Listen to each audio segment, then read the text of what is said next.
ఆంధ్రప్రదేశ్ రాచరికం వైపుకి వెళ్తోందన్నది ప్రపంచానికి ఒక పాఠమేమో. ఎందుకంటే తమిళనాడులో కూడా లేనటువంటి విచిత్రమైన పరిస్థితి. ఎదుటి వాళ్ళ శిలాఫలకాలను ధ్వంసం చేసేయడం అన్నటువంటి, అంటే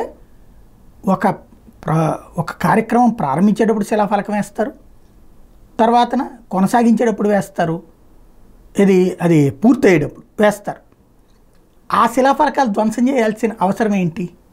నిన్న కూడా శిలాఫలకాల ధ్వంసం సాగింది.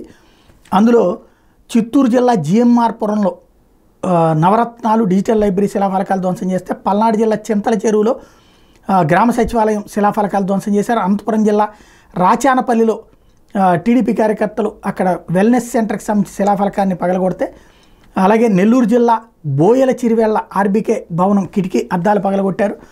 రేపు కర్నూలు జిల్లా పూడిచెర్లలో వైఎస్ఆర్ విగ్రహం ధ్వంసం చేశారు. చిత్తూరు జిల్లా అలకొప్పంలో బిఎంసి సెంటర్ శిలాఫలకం తొలగించారు. అనంతపురం జిల్లా రాచానపల్లిలో ఆర్బీకే శిలాఫలకాన్ని పగలగొట్టారు.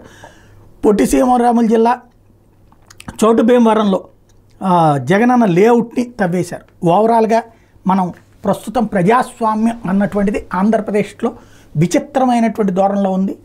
ఏంటయ్యా అంటే వేరే ప్రభుత్వపు ఆనవాళ్ళని అంగీకరించలేనటువంటి పరిస్థితి. ఇది ఇప్పుడు ఇలా జరిగితే రేపు ఏ ప్రభుత్వం శాశ్వతం కాదు కదా. రేపు వచ్చేవాళ్ళు మళ్ళీ ఈ శిలాఫలకాలు ధ్వంసం చేస్తే శిలాఫలకాలు అన్నటువంటి నమ్మకమే కోల్పోయినట్టు అవుతుంది కదా. ఏ విధమైనటువంటి సంస్కారం, ఏ విధమైన సంప్రదాయం వైపుకి ఆంధ్రప్రదేశ్ని తీసుకెళ్తున్నామో ఆలోచించుకోలేము ఎప్పటికైనా.